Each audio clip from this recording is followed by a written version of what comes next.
Hello, my friends out there in beer land across the world. Today's brewski that I'm going to chit chat about,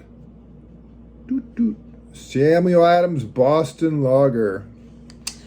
So I was down at the distributor last week and I bought a bomber bottle of Ommegang Abbey, and it's about $8 or so.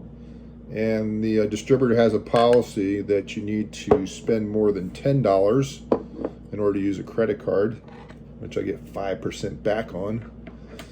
So I was looking around to see what else I could purchase to put me over the top. And in the bargain rack, they had about 3 or 4 bottles of Sam Adams Boston Lager, $1 a piece, which is a pretty good deal. It's not a steal, but it's a pretty good deal. So here's some details on Boston Lager, which was one of the first craft breweries in the United States. Start at the top. Called Boston Lager, it was named after Samuel Adams, who was a maltster. History is unclear whether Sam Adams, the patriot, actually brewed beer. The history tends to suggest he was a maltster, so he took barley and malted it, which is then used to make beer. So brewer patriot, that's what it says on the label here. Has a picture of Samuel Adams, presumably. Cheers to you, Boston Lager, distinctively complex and balanced. So this is a lager. We've talked a little bit before about the differences between ales and lagers. So this is a lager yeast. It's 5% alcohol by volume, and it's a 30 IBU, International Bittering Unit. 30 tends to be a little bit on the higher side of a lager. It's rare to have an IBU at 30. Maybe not so rare if it was a craft brew, but for sure a bit unusual. It's on the high side. Boston Lager is brewed by the Boston Brewing Company, and it is considered independent because it's not publicly owned on the stock market. So it has the independent label there. Some people dispute that, but it's a craft beer. And it also has Dogfish under its umbrella at this point because it has an agreement with Dogfish to be a fellow brand within that same company.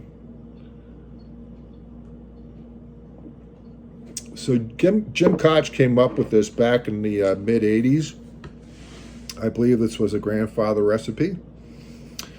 4 ingredients. So this kind of fulfills the German style of the Reinheitsgebot, which only allows 4 ingredients. Painstakingly chosen. Every year we travel to Bavaria, which is the southern part of Germany. I just add that. To hand select Holland, Hallertau, and Mittelfrüh hops, and the high American plains for the finest 2-row summer barley. So 2-row is distinctive from 4-row. We cultivate our own lager yeast, and I personally sample every batch. Let's give Jim Koch here. All of our hard work goes into brewing this distinctively flavorful and complex beer for you. Cheers. So there are some in the craft beer community that don't like to give a whole lot of credit to Samuel Adams, Boston Lager, Boston Brewing Company for being one of the first. A lot of those folks are on the West Coast, which tends to have a stronger craft brewing history that goes further back. Here on the East Coast, this is one of the first non-mainstream beers that appeared, along with Yuengling Lager, and I tend to see them kind of fitting in the same category.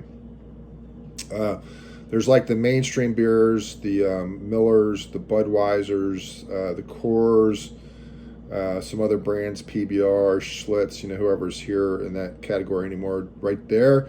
And there's the middle category, which cost a bit more but are better. So Yuengling Lager tends to be on the lower end of that middle category, and Boston Lager tends to be on the higher side of that middle category. So they taste better, they cost a bit more, but they're not quite as expensive as a regular craft brewery would be. And then you have craft beers at the top, so they would start probably at $35 a case. Sam Adams, if you get the good price on it, maybe be $32 a case, and that's pretty typical for Sam Adams at 32 to 35. Most craft brewery beers, you're going to pay at least $35 for a case. That's pretty much the case on that. Like I said, I got these a little bit cheaper because they were on the bargain rack. I can't tell any flavor that's been affected by it being a little bit expired. Tastes good to me. A bit maltier. You can tell that's kind of a darker color than the PBR was, and definitely hoppier. Like I mentioned, it is lager, but it's full body, a little bit lower in alcohol than an ale would be in most cases. This is about 5%, a little bit higher than some lagers, 5% alcohol, ABV. And here's my first time that I recall drinking this. I think I had it previous to this memory, but this is when I remembered it. It's associated with a really good memory. I was dating a really great woman, and she was from Vermont, and she was having a birthday party down in D.C. I don't know why they were down in D.C., but it was her 30th birthday party. I was invited to dinner with her family at a really nice restaurant, and I was looking at the beer menu, and they happened to have the Sam Adams Boston Lager. Now, I think I'd had it previously. I just can't remember where, but I do remember that night very well because it was a wonderful evening to spend time with somebody I cared about and her family, and it was kind of funny. I was, pulling out of D.C., and I took a wrong turn on one of the beltways down there. I think it was 695, and I wound up going to the Baltimore port rather than at home.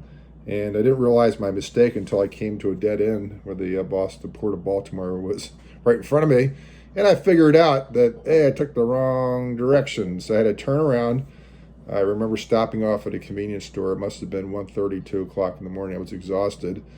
And I got a big cup of coffee and just drove back to here to Lancaster County, Pennsylvania. This is before GPS. Thank God for GPS. It's saved my bacon so many times. So that's my memory of Boston Lager, of enjoying it at this woman's birthday party. It was a great night. It was a lot of fun. And then the drive back in the middle of the night, drinking convenience store coffee just to stay awake and listening to a preacher on the radio. I still remember the sermon to this day. He said something like, "The problem with the living sacrifice is it keeps crawling off the altar." And a living sacrifice is a term that Paul uses somewhere in his writings. And he was talking about, like this preacher was talking about how we're supposed to offer our bodies a living sacrifice, but we keep crawling off the altar, which was kind of funny. But it was like 3 o'clock in the morning, coming back from D.C., that I was listening to this guy just to try to stay awake. And it was a good sermon. It was funny, witty, insightful. And I remember getting like 2 hours sleep and waking up at like maybe 9 o'clock in the morning, or 8 or something, and deciding to get a wood pellet stove, which I have to this day. I just woke up and I was exhausted because I didn't get any sleep. And I was just like, I had been thinking about getting a wood pellet stove, and I went out to York that day and got a really nice wood pellet stove that I have to this day. It's sitting in my living room. I got it as a show model, a store model, so that turned out to be a good deal. But that's my memory of Samuel Adams. A good night with a fine woman, and drinking Sam Adams and just enjoying that experience. It's a treasured memory. And so if you're looking for something and you're in a bar that has a bunch of brews that you're not sure about, that you've never heard about, you can always count on the Boston Lager being a solid, good tasting beer, pretty affordable, definitely better than your mainstreamers, and will do you well.